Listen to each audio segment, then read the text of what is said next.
आज हम लेकर आए हैं एनसीईआरटी गणित क्लास 10 की एक्सरसाइज 1.2 का क्वेश्चन नंबर 5वां। क्वेश्चन नंबर 5वां क्या है हमारा, जांच कीजिए कि क्या किसी प्राकृत संख्या n के लिए संख्या 6 की पावर n अंक 0 पर समाप्त होगी या नहीं होगी। अगर आपको पहले बता दूं कि कोई भी संख्या अगर 0 पर समाप्त होगी तो वह उसके साथ संख्या के लास्ट में 0 होगा, यानी उसके अभाज्य गुणनखंड में 2 और 5 जरूर आएगा। जैसे 20 को अगर गुणनखंड करेंगे तो इसके गुणनखंड में अगर 2 और 5 आ रहा है तो वह संख्या 0 पर समाप्त होगी। तो जैसे चेक करते हैं 2 से, 2 एकम 2 लास्ट में 0, 2 पंचे 10, 5 एकम 5, तो इसके अभाज्य गुणनखंड में सिर्फ 2 और 5 आ रहा है, यानी कि इस 20 के संख्या के लास्ट में कितना है 0, तो यह संख्या 0 पर समाप्त होगी। तो आइए हम देखते हैं इसका हल। तो इसका हल क्या होगा, संख्या 6 के पावर n 0 पर समाप्त होगी,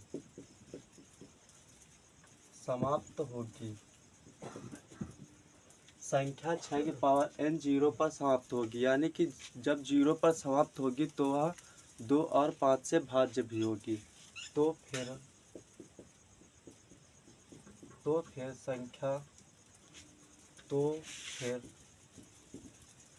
संख्या 6 के पावर n 2 और 5 से भी भाज्य होगी, अर्थात अगर संख्या 0 पर समाप्त होगी तो वह 2 और 5 से भाज्य होगी, अर्थात संख्या 6 के पावर n के अभाज्य गुणनखंड में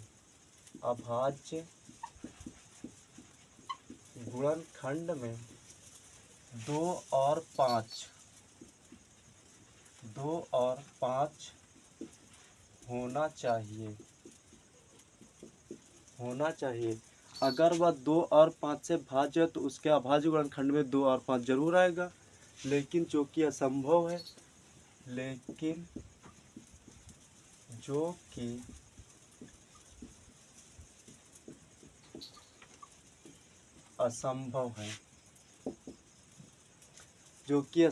संख्या 6 के पावर n के अभाज्य गुणनखंड में संख्या 6 के पावर n अगर 6 का गुणनखंड निकालोगे तो क्या आएगा, 2 और 3 के पावर n, यानी कि 6 का गुणनखंड निकालोगे तो 2 गुणे 3 के पावर n के अभाज्य गुणनखंड में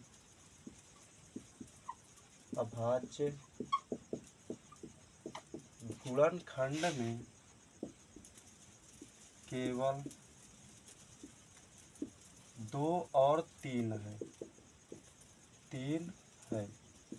देखिए यहाँ पे संख्या 6 के पावर n के अभाज्य गुणनखंड में 2 और सिर्फ 3 है। यहाँ पे क्या कह रहा है, 2 और 5 होना चाहिए, यहाँ पे 5 नहीं है, तो यह संख्या 0 पर समाप्त नहीं होगी। तो यहाँ क्या होगा, इसलिए संख्या 6 के पावर n अंक 0 पर समाप्त नहीं होगी। ये था हमारा क्वेश्चन नंबर 5। क्वेश्चन नंबर 6 कह रहा है कि व्याख्या कीजिए कि 7 गुणे 11 गुणे 13 प्लस 13 और 7 गुणे 6 गुणे 5 गुणे 4 गुणे 3 गुणे 2 गुणे 1 प्लस 5 भाज्य संख्याएं क्यों हैं। तो क्वेश्चन में दिया गया है कि ये जो संख्याएं दी गई हैं ये भाज्य संख्याएं, लेकिन कैसे हैं ये हमें सिद्ध करना है। तो आइए हम देखते हैं। तो संख्या कौन सी है, पहली 7 गुणे 11 गुणे 13 प्लस 13, एक ये संख्या दी गई है, और दूसरी कौन सी है, ये वाली। तो इस वाली में देखते हैं। तो इस वाली में देखेंगे तो 13 हमें यहाँ पे क्या मिलेगा, कॉमन। तो बच्चे का क्या, 7 गुणे 11 गुणे 1, 13 तो बाहर होगा, तो वहाँ पर बचा 1। तो अब यहाँ पे ये भी 13 कॉमन होगा, तो यहाँ पे कितना बचा 1। तो अब अंदर हम कर लेते हैं ब्रैकेट के अंदर वाली संख्या का गुणा। तो 7 का गुणा 11 में करेंगे तो कितना आएगा, 7 11 सत्ती 77, और 77 में 1 से गुणा करेंगे तो कितना आएगा, 77 ही। 11 सत्ती 77 में 1 से गुणा करेंगे तो 77 ही आएगा, और प्लस 1। अब 77 में 1 जोड़ेंगे तो कितना हो जाएगा, 78। अब देखेंगे तो हम कि 7 गुणे 11 गुणे 13 प्लस 13 में एक गुणनखंड क्या मिला है, 13। जब एक गुणनखंड 13 है तो यह संख्या भाज्य होगी। तो इसमें क्या लिखना है, अतः 7 गुणे 11 गुणे 13 प्लस 13 के अभाज्य गुणनखंड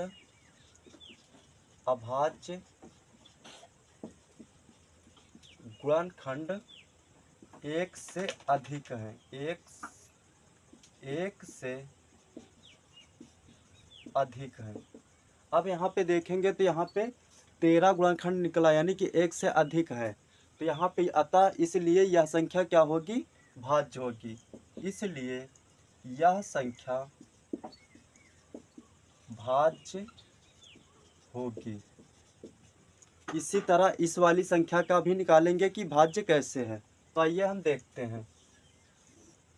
तो ये वाली संख्या क्या है, 7 गुणे 6 गुणे 5 गुणे 4 गुणे 3।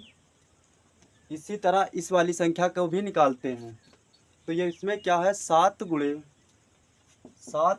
6 गुणे 5 गुणे 4 गुणे 3 गुणे 2 गुणे 1 प्लस में 5।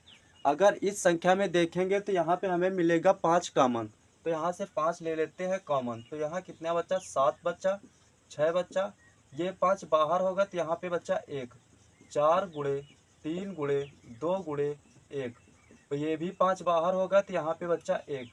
अब अंदर वाली संख्या का कर लेते हैं हम गुणा। तो यहाँ पे क्या होगा, 7 का गुणा 6 में करेंगे तो कितना होगा, 7 42, 42, ये हो गया 42। अब यहाँ पे सिर्फ इतने का हुआ। अब इसका गुणा करेंगे तो कितना आएगा, 4 तेई 12, और 12 दूना 24, तो इसका कितना हो जाएगा 24, और प्लस में कितना है 1। अब यहाँ पे 24 और 42 का गुणा करते हैं तो कितना आता देखते हैं। 42 और 24 का क्या करना है, गुणा। तो 4 का गुणा 2 में करोगे तो कितना आएगा, 4 दूनी 8, तो 4 चौके 16, 2 दूना 4, 2 चौको 8।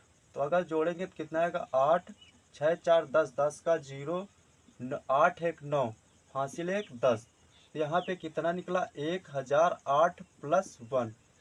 अब इसमें 1008 में 1 को जोड़ेंगे तो कितना हो जाएगा, 1009। अब यहाँ पे देखेंगे तो ये संख्या का भी एक अभाज्य गुणनखंड 5 निकला है, यानी कि 1 से अधिक है। इसलिए यह संख्या क्या होगी, भाज्य है। तो अतः 7 गुणे 6 गुणे 5 गुणे 4 गुणे 3 गुणे 2 गुणे 1 प्लस 5 के अभाज्य गुणनखंड 1 से अधिक हैं, के अभाज्य गुणनखंड 1 से अधिक है। जब इसके अभाज्य गुणनखंड 1 से अधिक है तो यह संख्या क्या होगी, भाज्य। इसलिए यह संख्या भाज्य होगी। ये होता है हमारा क्वेश्चन नंबर 6 कंप्लीट। अब हम जानेंगे क्वेश्चन नंबर 7। तो क्वेश्चन नंबर 7 क्या कह रहा है हमारा, किसी खेल के मैदान के चारों ओर एक वृत्ताकार पथ है, यानी कि खेल के मैदान के चारों ओर एक वृत्ताकार पथ है। इस मैदान का एक चक्कर लगाने में सोनिया को 18 मिनट लगते हैं, यानी कि जो वृत्ताकार मैदान है तो उसको एक चक्कर लगाने में सोनिया को 18 मिनट लगते हैं। जबकि इसी मैदान का एक चक्कर लगाने में रवि को कितना देर लगता है, 12 मिनट। तो रवि को 12 मिनट लगते हैं। मान लीजिए कि वे दोनों एक ही स्थान और एक ही समय पर चलना प्रारंभ करते हैं। सोनिया और रवि एक ही समय और एक ही स्थान से चलना प्रारंभ करते हैं तो कितने समय बाद वे दोनों पुनः प्रारंभिक स्थान पर मिलेंगे।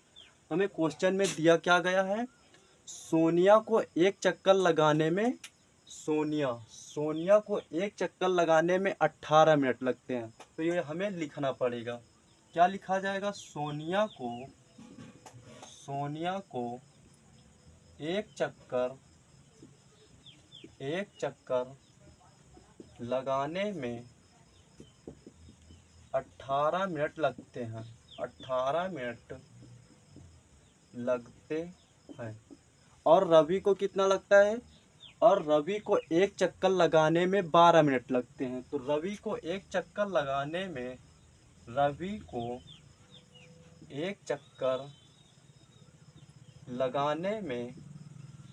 12 मिनट लगते हैं। 12 मिनट लगते हैं। अब यहाँ पे क्वेश्चन में दिया गया है एक ही समय और एक ही स्थान पर चलना प्रारंभ करते हैं, यानी कि यहाँ पे हमें निकालना पड़ेगा एलसीएम। तो सबसे पहले हम करेंगे गुणनखंड। 12 का गुणनखंड करेंगे, 2 से काटेंगे तो 12 कट जाएगा क्योंकि ये एक सम संख्या है। तो 2 से काटेंगे तो 6 बार जाएगा, 2 को 6 से काटेंगे, 6 को 2 से काटेंगे तो 3 बार जाएगा, 2 3 6, 3 को 3 से काटेंगे तो 3 एकम 3। अब कर लेते हैं 18 का। 18 का गुणनखंड करते हैं तो 18 भी सम है तो इसलिए ये 2 से कट जाएगा, 2 नहीं है 18। 9 को 3 से काटेंगे, 3 तरक का 9, 3 को 3 से काटेंगे 1। अब यहाँ पे 12 के गुणनखंड क्या लिखेंगे, 2 2 बार आया यानी कि 2 की पावर 2। 3 एक बार आया है तो 3 के पावर 1। अब 18 का लिखते हैं, इसमें 2 कितनी बार आया है, 1 बार। तो यहाँ पे लिखेंगे 2 की पावर 1। 3 कितनी बार है, 2। तो यहाँ पे लिखेंगे 3 की पावर 2। अब निकालते हैं एलसीएम। कितने का निकालना है, 12 और 18 का। एलसीएम में क्या होता है, जो कॉमन होता है उसकी सबसे छोटी घात, जो शेष संख्या बचती है उसको गुणा में लिखते हैं। तो इसमें कॉमन क्या है, 2 है। 2 की एलसीएम में जो सबसे बड़ी घात होती है, एलसीएम में जो सबसे बड़ी घात होती है कॉमन की, तो उसको लिखते हैं और शेष संख्याओं को गुणा में लिखते हैं। तो इसमें कॉमन है 2, इसके सबसे बड़ी घात कितनी है, तो इसकी सबसे बड़ी घात 2 है और 3 कॉमन है। 3 की सबसे बड़ी घात कितनी है, 2 है। तो आगे इसको सॉल्व करेंगे तो 2 की पावर 2 का मान होता है 4 और 3 के पावर 2 का मान होता है 9। आगे गुणा करेंगे, 9 चौके 36, यानी कि कितना निकला एलसीएम हमारा 36। तो क्या निकालने के लिए क्वेश्चन में कह रहा था कितने समय बाद वे दोनों पुनः प्रारंभिक स्थान पर मिलेंगे। तो हमें लिखना क्या होगा, अतः सोनिया और रवि, यानी कि 2 ही लोग तो है, सोनिया और रवि। तो सोनिया और रवि कितने मिनट बाद, यानी कि 36 मिनट बाद, 36 मिनट बाद वे दोनों पुनः प्रारंभिक स्थान पर मिलेंगे। वे दोनों पुनः प्रारंभिक स्थान पर मिलेंगे। प्रारंभिक स्थान पर मिलेंगे। ये था हमारा क्वेश्चन नंबर 7 कंप्लीट। अगर सेशन अच्छा लगा है तो हमारे चैनल को लाइक, शेयर एंड सब्सक्राइब करना ना भूलें।